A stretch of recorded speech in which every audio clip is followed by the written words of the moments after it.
ప్రతి ఒక్కళ్ళకి వాళ్ళ పాన్ కార్డు కంపల్సరీ అయిపోయింది. ఉద్యోగాలలో పాన్ కార్డు అడుగుతున్నారు, ప్రతి చోట పాన్ కార్డు నెంబర్లు అడుగుతున్నారు. అయితే ఈ పాన్ కార్డులో డూప్లికేట్లు కూడా ఉన్నాయన్నటువంటిది ఉంది. ఇప్పుడు కేంద్ర ప్రభుత్వం పాన్ కార్డుల మీద కీలకమైనటువంటి మార్పులు చేస్తోంది. దేశవ్యాప్తంగా 1 కోటి మంది రైతులు ప్రకృతి వ్యవసాయం చేసేలా ప్రోత్సహించేందుకు గాను 2481 కోట్ల విలువైన జాతీయ మిషన్కి ప్రధాని మోడీ నేతృత్వంలో కేబినెట్ ఆమోదం తెలపడం ఒక ఎత్తు అయితే 1435 కోట్లతో చేపట్టబోతున్నది పాన్ 2.0 ప్రాజెక్ట్.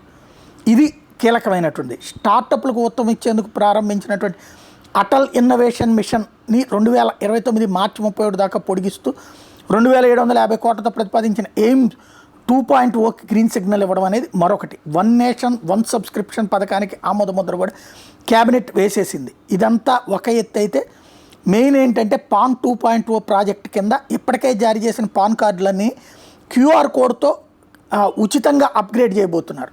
సేమ్ కార్డుని అప్గ్రేడ్ చేస్తారు, దానికి క్యూఆర్ కోడ్ ఉంటుంది. కామన్ బిజినెస్ ఐడెంటిఫైయర్గా చేసేందుకు కేంద్రం ఈ ప్రాజెక్టుని చేపట్టింది. ఇది ప్రధానమైనటువంటిది. దీని ద్వారా పాన్ కార్డులకు సంబంధించినటువంటి యాక్టివిటీస్ మారిపోబోతున్నాయి. దాన్ని ఇకపైన ఎక్కువ రిస్క్ లేనటువంటి రూట్లోకి తీసుకువెళ్ళడానికి ట్రై చేస్తున్నారు.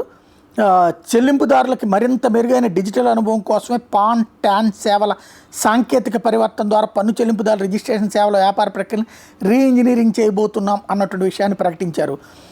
ప్రధానమంత్రి నరేంద్ర మోడీ అధ్యక్షతన జరిగినటువంటి ఈ సమావేశంలో తీసుకున్న నిర్ణయం ఫర్దర్ దానివల్ల ఏంటి ప్రయోజనం అన్నటువంటిది చూడాల్సి ఉంది.